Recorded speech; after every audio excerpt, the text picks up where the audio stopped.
Hello everyone, FPL Willem here. In this video I will take you guys through my Gameweek 2 team and I will show you guys how I've done and how my community has done. Well, the community of 12 people.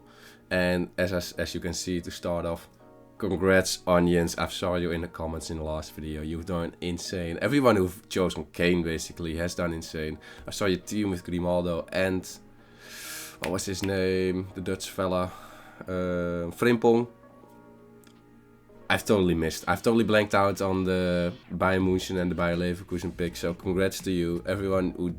well, I'm 11th, so everyone above me, congrats. It's kind of weird to give you guys advice on when I'm 11th myself. But, well, congrats, as I said, to the people above me. So, I want to show you guys what I've done in, well, my first game week. And I feel like I didn't even do that bad in my first game week. As you can see, I got 6 points with Mbappe. Gyökeres got 9 points with the man of the match. Lookman against Arsenal, a clean sheet point, so that's 3. I didn't expect all too much from him, but the next coming up fixtures for Lookman are quite great. Jamal had a great goal. He got unlucky that they were only with 10 men, down to 10 men. Brian Gilles played against Paris. Well, didn't expect there a lot, but same as Lookman, he will get some decent fixtures coming up after PSG. So 4 points against PSG with 1 clean sheet point and 3 ball recoveries isn't the worst. Then I got Goncalves, an assist, got some recoveries, got a clean sheet point. Still, I feel like it's a good punt. Then I got unlucky with Koundé. He got well, the red card from... what was his name? Eric Garcia. Pretty sure. Well, unlucky there. Then I chose an Emre Can, I was so unlucky in the last minute of the game. Borussia got a penalty. Guess who didn't take him? Emre Can didn't take him. And I told you guys in the past previous videos he was going to take the penalty, but maybe because Guirassy didn't score this season yet, he got lucky and got the penalty in the last minute. But that would have been a 19 points or so. That would have been 38 points for me. That would have kind of cancelled out the Kane, the unlucky situation with Kane, but it is what it is. The next up was Hakimi, a clean sheet, got 3 balls, and well, I guess decent enough. Carvajal, yeah, I don't know what I expect with Carvajal against Stuttgart. I find it really difficult to rate some teams, especially teams like Stuttgart and Girona, but. You can take Atalanta there in as well. I might have Atalanta too high compared to like teams like Shakhtar, where they may be on the same level. But Atalanta have shown in previous seasons that they've done well. Colbell on goal, 7-pointer. He got some decent. He got 5 saves. He needed 1 more save to get 8. But alright. And I feel like, as I said, everyone got some decent points. But you guys smashed it out with Kane and Grimaldo, and some even got Wirtz on the midfield. And Musiala was also quite unlucky. He got like 8 or 9 points, but he was still quite unlucky with 2 offside assists. So yeah, well, as I said, not too bad, but let's move on. I want to show you guys the challenges I'm facing with my team right now. Probably, as you guys know, Mbappe is injured for 1 game. Till the internationals, but after that he can play again. He has some difficult fixtures after. I think it's Dortmund and Milan after it. So I probably wanna get him out, as I want to take the most points as possible in next game. And with an injured Mbappe, I will get nothing from him. And the other players, I feel like they're kind of fine. So that means my defense is great, but Hakimi with the fixtures and Kim with the fixtures. Now the thing with Hakimi is, attacking threat is great, but against Arsenal with their defense is kind of difficult. Then he has PSV next up, and Atletico is quite... I feel like they are great in defending. Same goes for Bayern München, although they got 2 against Dynamo Zagreb, but they were like 6 up, so that's not the worst. And last, as you can see, is Kim.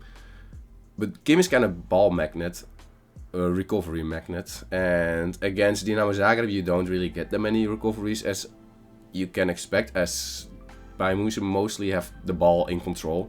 So to take, well, you can pick it off a teammate, but you won't get a recovery point for that. But against Aston Villa, I feel like there are going to be a lot of long balls from Aston Villa themselves. And Kim is quite strong in the air, so you can expect some recovery points. So that's not the worst. Same goes for Barcelona. Probably won't play long balls, but he can get some recoveries there. Benfica is also decent, and Paris Saint-Germain to get some ball recoveries there. So it's not really challenges, except for Mbappé. And there is a possibility I only transfer Mbappé, because if you only transfer one player, you can take your other free transfer to the next week. That means you have 3 transfers in game week 3.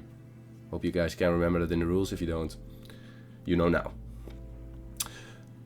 Now my mistakes. As I'm 11th in the league, I need to, well, at least show you guys what I think my mistakes were. And that was basically, I'm feeling I'm playing fixtures too much over the players. As Kane is an insane player, and against Dinamo Zagreb, a weak Dinamo Zagreb, you should have expected at least 1 or 2 goals. Now he got 3 goals and a lucky, or 3 penalties and a lucky, like, I think Musiala shot it against the keeper and he was like open with an open net. So I guess you can consider the goals a bit lucky with 3 penalties. He didn't do all too much in the game, but yeah, 3 penalties, it's whatever. But the fixtures next, like Aston Villa and Barcelona, are quite difficult, as you've seen with Kim in the last slide. Let's check it out real quickly. Yeah, Aston Villa, Barcelona, Benfica and Paris Saint-Germain. They are quite more difficult, so I will see if I'm right. But that's coming up in the next games against Aston Villa, Paris and Barcelona.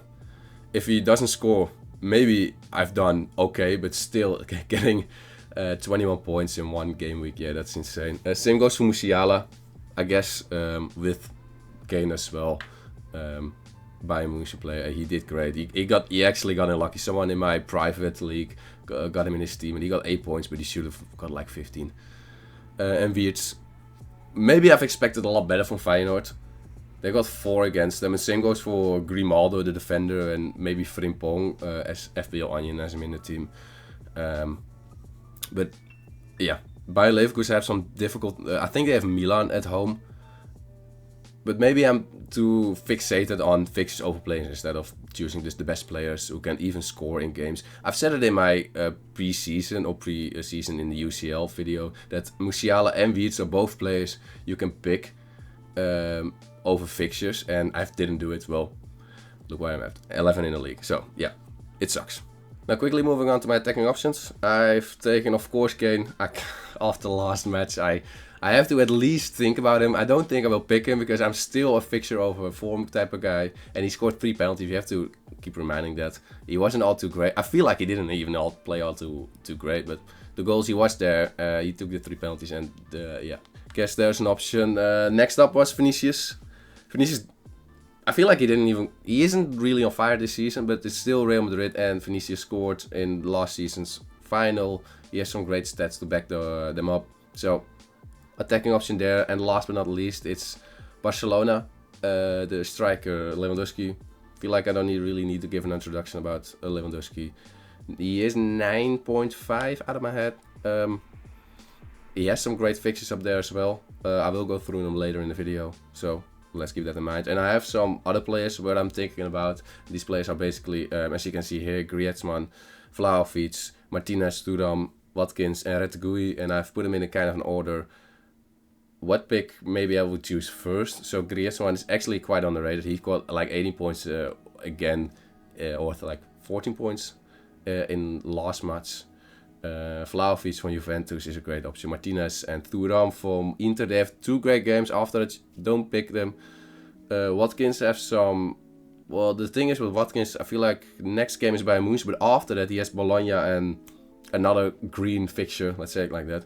Then he's a good pick, so I might be just taking the transfer in for next week. So I have 3 transfers next week, and then I put in Watkins for someone, but not sure yet. And then last but not least, I'm thinking about Retegui, but I feel like I've done it in the first video as well with Salzburg. I'm too fixated on the fixtures with Salzburg, and I thought Salzburg was a bit better than they, well, did against Slavia Prague, but they got 3-0. So I'm not taking any Salzburg player in consideration anymore. But Retegui, he missed a penalty against Arsenal, but he scored a few goals in Serie A this season, so maybe. Defending options, as I have Hakimi and Kim, but I've already decided, or not already decided, but I've talked to you guys in a slide previously from this one, that I'm considering it, but I'm not sure if I am gonna transfer them out. But with Van der Sar, DiMarco, Rico Lewis, and Gutierrez, those are my options I'm thinking about. They're all, well, 3 of the 4 are backs, and Rico Lewis is basically like the dream pick, as I've said before. Just not sure if he's gonna play, and it actually sucks so much because he's only 4.5, but nobody knows if he's gonna play. He's got great fixes, he's got a great team, but I just don't know if he's gonna play. Now Van der Sar from Monaco has shown some great stats as well. He got some great recoveries. He has some assists in last game, and against Barcelona he played well again. I think he got 10 recoveries. DiMarco up next. He was injured for last game, but next 2 games are great. After so it's basically choose DiMarco now, and if I don't choose him, you can't expect him for next week, because after that week they will get more difficult fixtures. And Girona, and that's the thing I said before. Gutierrez has some great recoveries. He has Feyenoord at home this game and has some green fixtures as well after this, but I just don't know where to play Girona. They've played great against Paris, but they basically defended all games, so I'm curious how they play against a more difficult or a opponent where they can play more attacking, but they probably can get countered again as well, so I'm still in consideration for that.